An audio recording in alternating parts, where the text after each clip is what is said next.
right, nice little chair there. What's up? Good. How are you? What are your thoughts heading over to London as a team? And might it be good for you guys as a group to kind of maybe re-energize you and get you going in the direction you want? Yeah, it's a big challenge.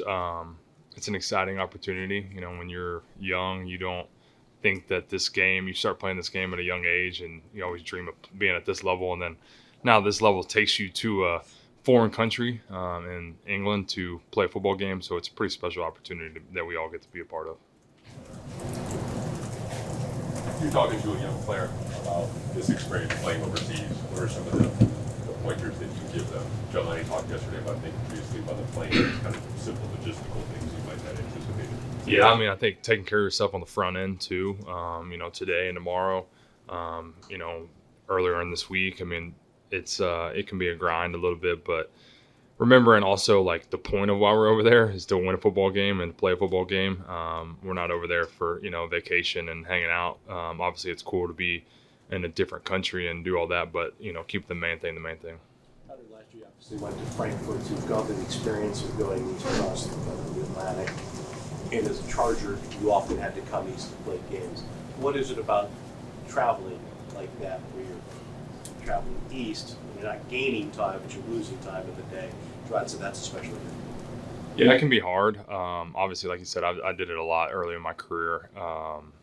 It can be tough at times, but it's just part of it. It's part of the job. It's part of taking care of yourself. Obviously, getting to bed on time. I think sleep. You got to make sleep a priority when you do that.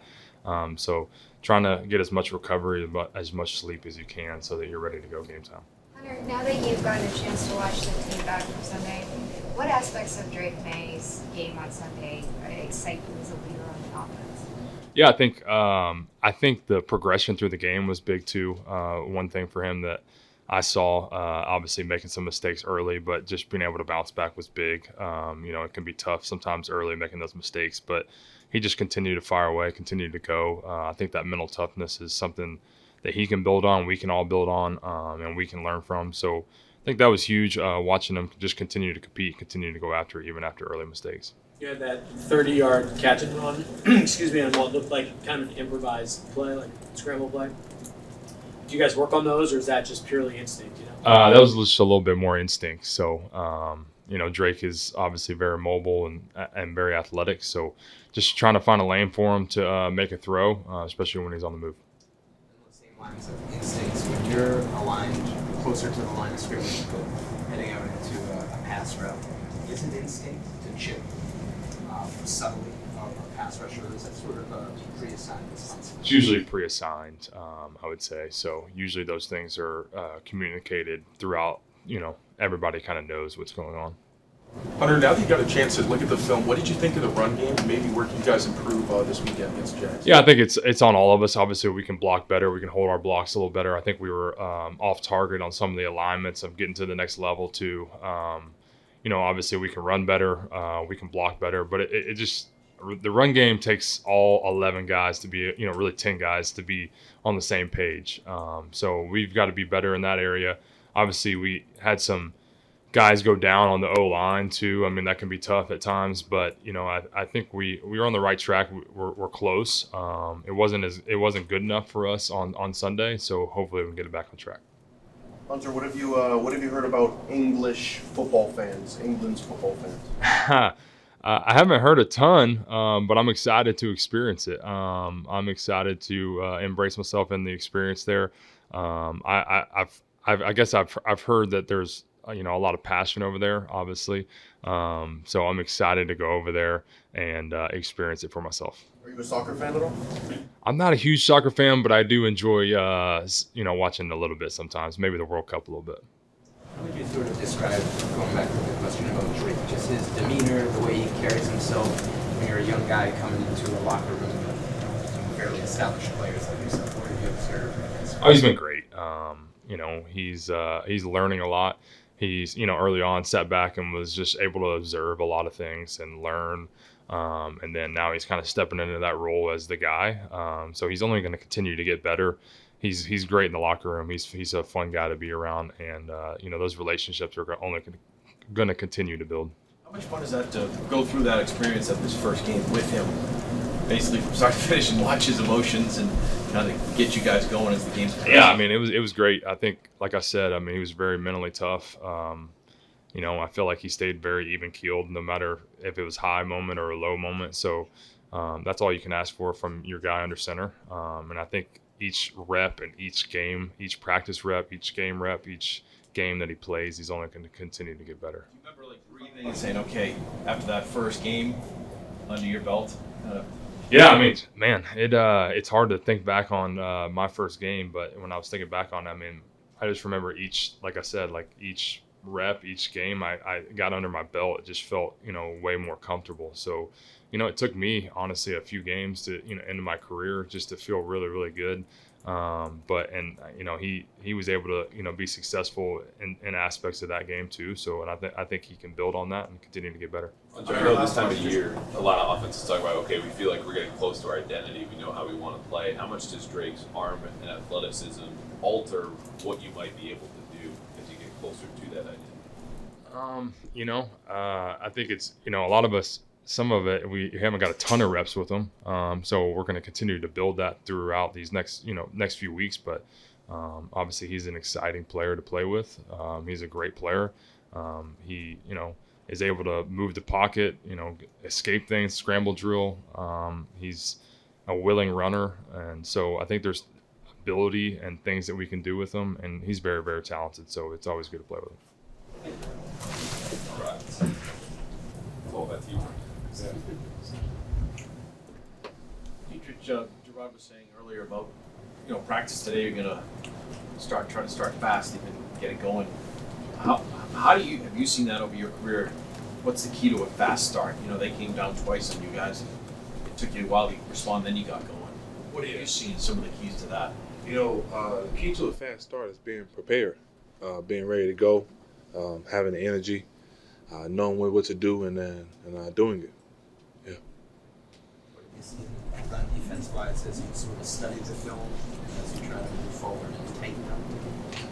Really, just three key plays that really hurt us. You take away those three big plays that happen, I think we're looking at a different ballgame. How do you, going forward, avoid those? Really correcting what we saw, teaching people who are in those positions how to properly play it, and then just repping it over and over and over again. One thing that my dad told me was repetition is the father of learning. So doing something over and over and over again, so it sticks in your head and becomes second nature. Yes. Yeah, that is crazy. Deatrich, what have you? I got a couple questions here. First of all, are you looking forward to traveling to London? I am actually. Yes. How First much time. have you heard about English football fans, American football fans? I haven't heard much. When you say football, do you mean American football? So English American football. Okay, all right, because they love football over there. But we could call it soccer. But I don't know much about how much they love American football, but I'm sure to have two games in one area, they pretty much love it a lot. So. Have you ever been to England? No. What are you expecting to take away from the experience? I don't know. I'm kind of open to the whatever England has to offer. You know, it'll be my first time. I'm kind of like, as we travel to different locations, just kind of see how the city's built, the structures, the statues, the buildings, how people talk. Is it like TV or is it like different? So, you know, we'll see what it's like. You know. We'll check in with you. You know, yeah. I guess in the past I have been. Yeah. Yeah. Well, I won't be trying it now because fish and chips is fish and fries, right? Yeah. Yeah. When you were in Frankfurt last year, did you walk around at all? I did. It was pretty cool. Just kind of get immersed into the city a little bit. Walked around, saw some museums and some, I guess, town events. So it was pretty cool You to guys, see like, that. you stand out a little bit when you're walking around. Well, yeah. I stand out everywhere I go. You know, I'm 6'6". What do people I'm say? kind of like, where's everybody? Oh, there they are. What do people say to you and things like that in those situations? Well, they kind of know that I'm here for football because I don't like anybody else there. So they kind of just say good luck or things like that. Like in Germany, it was like, oh, good luck, you know. So that's it. If you're talking to a rookie or younger player who hasn't played in preseason before, what are some of the logistical things that you want to make sure that they know? Like we talked to Dubai earlier in the week, and he said, look, you sleep on the plane, that kind of stuff. I'm talking about, prepare, get your body ready for the this week. What are some things that you would pass on? Really, besides sleep on the plane, make sure you sleep a little earlier that Friday, Saturday night going to the game, just so your body gets acclimated to waking up at a certain time. Get your circadian rhythm on board. A lot of water, liquids, fruits to hydrate your body. Being on the plane for 6 hours, you will get dehydrated. So make sure you drink a lot of water before the plane, during the plane, after the plane. Stretching. You're sitting still supposedly for 6 hours. So stretch, mobilize, get your body ready for the next day and game day. You guys have had a pretty penalty run in the last 2 weeks. Team-wide, some are enforced plays that make you marginal, some are just increased snap. No excuse for it. How do you get to a path of zero tolerance in things, regardless of what the official is like? We just can't have it. How do you get it? We already have zero tolerance. We don't want it. We don't need it. So when things like that happen, we kind of just tell the guys collectively wide, we have to eliminate them. So whatever it is, if it's a technique issue, if it's an awareness issue, like fix it. So it's pretty much penalties come from either techniques, emotions, or some type of awareness issue. Yeah. So those 3 things are kind of like the three things that happen. You can fix it. If you find out what it is, fix it, and let's erase it. That's it. Devon sounded pretty disappointed in the effort he said after the third quarter on Sunday from the defense. Did you feel that there was a lack of effort out there towards the end of the game? And if so, as a captain, how do you make sure that that energy stays up throughout an entire game? Yeah. I don't really know what he said. You said whatever you said. He said he felt like, I'm paraphrasing, there was a little bit of lack of effort from the defense. Okay. Yeah. I guess from my point of view, I didn't think anybody quit. Not just to erase what he said or come out what he said. I don't know how he said it or what question he was asked or anything of that nature. But just from my point of view, to your question, I don't think anybody quit. I don't think anybody gave up. I think everybody was out there trying hard, out there doing what they're supposed to do. It was just 2 plays, 3 plays here and there that kind of changed the outcome of the game. And I think if we look back to his statement, if we erase those 3 plays and get on top of our techniques and fundamentals, then we'll have a whole different outcome of the game. And that's pretty much what happened. Yeah. How would you characterize the energy level last week? I think it was high. I think we started out strong. I think we had high energy. We just had some mishaps here and there, from penalties to just 2 or 3 plays that happened. Our spirits were still high. It was just frustrating at the end. That's, if I want to use the word, just a little frustrating. That's probably what y'all heard from across the team. Other than that, that's probably it, because we really focus on winning every single day. So sometimes things in life happen and we don't get the result that we need to, but our main goal is to get back to work, turn the page, learn from what we did the following week, and then move forward.